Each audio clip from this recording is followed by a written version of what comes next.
ವೀಕ್ಷಕರೇ, ವಾಸ್ತವಿಕ ಬದುಕಿನ ಕೆಲವು ಆಧ್ಯಾತ್ಮಿಕ ವಿಚಾರಗಳ ಆಲೋಚನೆಗಳು ಈ ವಿಡಿಯೋದಲ್ಲಿ ಹೇಳಿದ್ದೇನೆ. ಜನರ ನಡೆನುಡಿ, ಸಂಸ್ಕೃತಿ, ಸಂಸ್ಕಾರದಲ್ಲಿ ಯಾವ ರೀತಿ ಬದಲಾಗ್ತಾ ಇದೆ, ಜನರ ಭಾವನೆಗಳು ಯಾವ ರೀತಿ ಇದೆ, ಸಾಮಾಜಿಕ ಜೀವನದಲ್ಲಿ ಜನರು ಬದುಕುತ್ತಿರುವ ರೀತಿ ನೀತಿ, ಕೆಲವು ವಿಷಯಗಳನ್ನು ಈ ವಿಡಿಯೋದಲ್ಲಿ ಹೇಳಿದ್ದೇನೆ. ಇಲ್ಲಿ ನಾವಿರುವ ಈ ಸಮಾಜದಲ್ಲಿ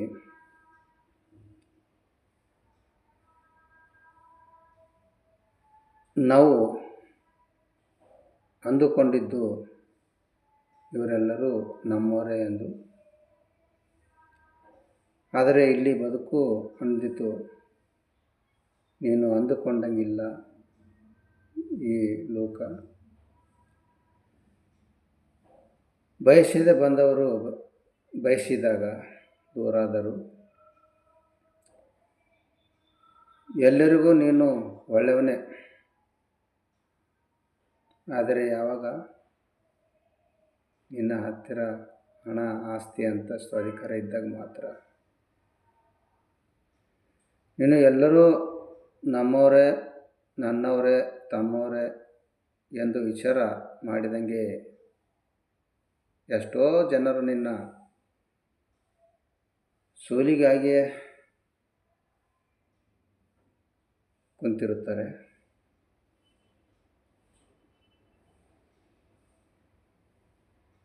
ಹೇಗಿದೆ ಈ ಪ್ರಪಂಚ?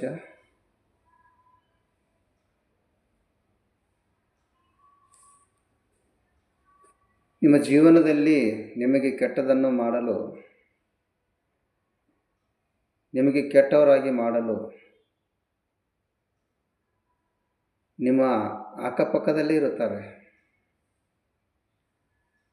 ನಿಮ್ಮ ಬಗ್ಗೆ ಯಾವಾಗ ನಯವಾಗಿ ಮಾತನಾಡಿ, ಬಣ್ಣ ಬಣ್ಣದ ಮಾತುಗಳನ್ನಾಡಿ, ಅಕ್ಕರೆಯಿಂದ ಮಾತನಾಡಿ, ಬಾಯಲ್ಲಿ ಸಕ್ಕರೆ ಹಾಕಿ ಏಣಿ ಹತ್ತಿದ ಮೇಲೆ ಕೆಳಗೆ ಏಣಿ ಎಳೆಯವರೇ ಜಾಸ್ತಿ ಜನ ಈ ಸಮಾಜದಲ್ಲಿ.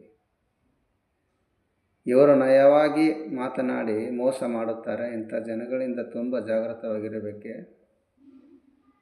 ಹೊರತು ಅವರನ್ನು ನಾವು ಯಾವ ಕಾರಣಕ್ಕೂ ಹತ್ತಿರ ಸೇರಿಸಿಕೊಳ್ಳಬಾರದು. ಸತ್ಯಕ್ಕೆ ಸಾವಿಲ್ಲ, ಸುಳ್ಳಿಗೆ ಸುಖವಿಲ್ಲ. ಇಲ್ಲಿ ಸತ್ಯ ಅನ್ನೋದು ಈ ಭೂಮಿಯಲ್ಲೇ ಸದಾ ಜೀವಂತವಾದದ್ದು. ಸುಳ್ಳು ಕ್ಷಣಿಕ, ಅದು ಸುಖವನ್ನು ಕೊಡಲಾರದು. ನಮ್ಮ ರಾಷ್ಟ್ರೀಯ ಲಾಂಛನದಲ್ಲಿ ಸತ್ಯಮೇವ ಜಯತೆ ಎಂಬ ಬರಹವನ್ನು ಕಾಣಬಹುದು. ಸತ್ಯ ಮತ್ತು ಸತ್ಯವಂತರಿಗೆ ಎಂದಿದ್ದರೂ ಜಯವಿದೆ. ಸತ್ಯಂ ಶಿವಂ ಸುಂದರಂ ಎಂಬ ಮಾತು ಸತ್ಯದ ಮಹತ್ವವನ್ನು ತಿಳಿಸುತ್ತದೆ. ಸುಳ್ಳಿನ ಒಡನಾಟ ಕೆಸರೊಳಗೆ ಮುಳ್ಳು ತುಳಿದಂತೆ. ಸುಳ್ಳಿನಿಂದ ಮನುಷ್ಯನು ತನ್ನ ಗೌರವ, ನಂಬಿಕೆ, ವಿಶ್ವಾಸ ಕಳೆದುಕೊಳ್ಳುವುದರ ಜೊತೆಗೆ ಮಾನಸಿಕವಾಗಿ ನೆಮ್ಮದಿಯನ್ನು ಹಾಳು ಮಾಡಿಕೊಳ್ಳಬೇಕಾಗುತ್ತದೆ. ಸುಳ್ಳು ಒಂದು ಬಲೆ ಇದ್ದ ಹಾಗೆ, ಅದರಲ್ಲಿ ಸಿಕ್ಕಿಬಿದ್ದರೆ ಹೊರಬರುವುದು ತುಂಬ ಕಷ್ಟ. ಸತ್ಯ ಎಂಬ ಬೆಳಕಿನ ಹಾದಿಯಲ್ಲಿ ನಡೆದು ಜೀವನವನ್ನು ಸಾರ್ಥಕಗೊಳಿಸಿಕೊಳ್ಳಬೇಕು. ಸತ್ಯಕ್ಕೆ ಸಾವಿಲ್ಲ, ಸುಳ್ಳಿಗೆ ಸುಖವಿಲ್ಲ. ನಾವಿರುವ ಸಮಾಜದಲ್ಲಿ ನಾವು ಮಾಡುವ ಕೆಲಸ ಕಾರ್ಯಗಳು, ಸೇವೆಗಳು ಸಮಾಜಕ್ಕಾಗಿ ಒಳ್ಳೆಯದಾಗಿರಬೇಕು. ಸಮಾಜ ಜನರಿಗೆ ಉಪಯೋಗವಾಗಬೇಕು. ಜನ ಮೆಚ್ಚಿದ ಕೆಲಸ ಆಗಿರಬೇಕು. ಎಲ್ಲರಿಗೆ ಬೆಳಕು ಕೊಡುವ ಥರ ಇರಬೇಕು ಹೊರತು ಕತ್ತಲಿಗೆ ತಳ್ಳುವ ಥರ ಇರಬಾರ್ದು. ನಮ್ಮ ಜೀವನ ಅನ್ನೋದು ಸದಾ ಹರಿತಿರುವ ನದಿ ಆಗಿರಬೇಕು. ಇದಕ್ಕೆ ಕೊನೆ ಇಲ್ಲದ ಪ್ರಯಾಣ. ಯಾವ ರೀತಿ ನದಿಯು ಈ ನಿಸರ್ಗದಲ್ಲಿ ಮಾನವನ ಹೊಲಕ್ಕೆ ಉಪಯೋಗವೋ ಹಾಗೆ ಮನುಷ್ಯನು ಕೂಡ ನದಿಯ ಹಾಗೆ ಇರಬೇಕು. ಇಲ್ಲಿ ಯಾವುದು ಶಾಶ್ವತವಿಲ್ಲ, ಯಾವುದೂ ಉಳಿಯೋದಿಲ್ಲ, ಯಾವುದೂ ನಮ್ಮ ಜೊತೆಯಲ್ಲಿ ಬರೋದಿಲ್ಲ. ನಮ್ಮ ಬದುಕಿನ ದಿನಗಳಲ್ಲಿ ಉಳಿಯುವುದೇ ಒಂದೇ, ನೀವು ಸಮಾಜಕ್ಕಾಗಿ ಈ ದೇಶಕ್ಕಾಗಿ ಸಲ್ಲಿಸಿದಂಥ ಸೇವೆಗಳು, ಕೆಲಸ ಕಾರ್ಯಗಳು ಅಷ್ಟೇ. ನೀವು ಈ ಭೂಮಿಯಲ್ಲಿ ಹೋದರೂ ಸಹ ನಿಮ್ಮ ಹೆಸರು ಅಮರವಾಗಿ ಉಳಿಯಬೇಕು. ಇದುವೇ ನಿಜವಾದ ಜೀವನ. ನಾವಿರೋ ಈ ಸಮಾಜದಲ್ಲಿ ಗಂಡ ಹೆಂಡತಿಯ ನಂಟು ಬ್ರಹ್ಮ ಹಾಕಿದ ಗಂಟು. ಅರಿತು ಬಾಳುವ ಕಲಿತುಕೊಳ್ಳಬೇಕು. ಇಬ್ಬರ ನಡುವೆ ಆಂತರಿಕ ಅರಿತು ನಡೆಯುವ ಕಲೆ ಇರಬೇಕು. ಇಬ್ಬರ ಗುಟ್ಟು ಒಂದಾಗಿರಬೇಕು. ಅವರಲ್ಲಿ ತಾಳ್ಮೆ ಬೇಕು. ತಾಳ್ಮೆ ಶಕ್ತಿ ಇದ್ದಾಗ ಮಾತ್ರ ಸಂಸಾರ ಸರಳವಾಗಿ ಸಾಗುತ್ತದೆ. ಹೆಂಡತಿಯು ಗಂಡನನ್ನು ತಾನೇ ಅವಮಾನಗೊಳಿಸಿ ಇನ್ನೊಬ್ಬರಿಂದ ಅವಮಾನಗೊಳಿಸಿದವಳು ಅವಳು ಯಾವತ್ತೂ ಉದ್ಧಾರ ಆಗಲ್ಲ. ಹೆಂಡತಿ ಅಂದರೆ ಗಂಡನ ಮರ್ಯಾದೆ ಗೌರವಕ್ಕೆ ತನ್ನ ಜೊತೆಯಲ್ಲಿ ಹೋರಾಡುತ್ತಿರುತ್ತಾಳೆ. ಅವಳೇ ನಿಜವಾದ ಹೆಂಡತಿ. ನಾವಿರುವ ಈ ಸಮಾಜದಲ್ಲಿ ಮನುಷ್ಯನು ಬದುಕುವ ಕಲೆಯನ್ನು ಕಲಿತುಕೊಳ್ಳಬೇಕು. ಬದುಕುವುದು ಮುಖ್ಯವಲ್ಲ, ಆದರೆ ಹೇಗೆ ಬದುಕಬೇಕು ಅನ್ನೋದು ಮುಖ್ಯವಾಗಿರುತ್ತದೆ. ಈ ಜಗವೇ ಒಂದು ರಣರಂಗ, ಸಮಾಜ ಒಂದು ನಾಟಕ ರಂಗ. ಇಲ್ಲಿ ನಟಿಸಲು ಬರಬೇಕು, ಮಾತನಾಡಲು ಬರಬೇಕು. ನಟಿಸಲು ಬರದಿದ್ದರೆ ಸಮಾಜದಲ್ಲಿ ಇನ್ನು ದ್ರೋಹಿಯಾಗಿ ನಿಲ್ಲಬೇಕಾಗುತ್ತದೆ. ಅಳುವುದು ನಗಿಸುವುದು ಇದೇ ಸಮಾಜ, ಬದುಕು ಕಲಿಸುವುದು ಇದೇ ಸಮಾಜ. ಏನಾದರೂ ಇದು ಸಮಾಜದಿಂದಲೇ ಕಲಿಯಬೇಕಾಗುವುದು ಬಹಳಷ್ಟಿದೆ. ಒಳ್ಳೆಯದಾಗಿ ಮಾಡುವುದೇ ಇದೇ ಸಮಾಜ, ಕೆಟ್ಟದನ್ನಾಗಿ ಮಾಡುವುದೇ ಇದೇ ಸಮಾಜ. ಹಿಂದೆ ಒಂದು ಕಾಲ ಇತ್ತು, ತಪ್ಪು ಮಾಡಿದಾಗ ತಂದೆ ಆದವನು ಬೈದು ಹೊಡೆದು ಬುದ್ಧಿ ಹೇಳುವ ಕಾಲ. ಆದರೆ ಈ ಕಾಲದಲ್ಲಿ ಅದು ಉಳಿದಿಲ್ಲ.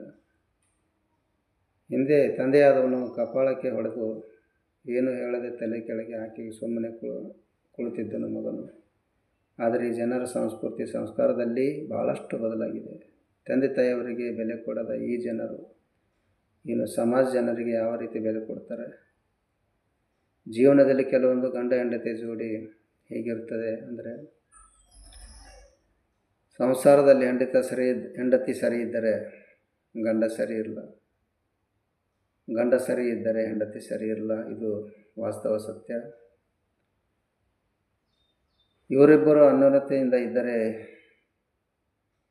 ಹಣೆ ಬರ ಸರಿ ಇರಲ್ಲ.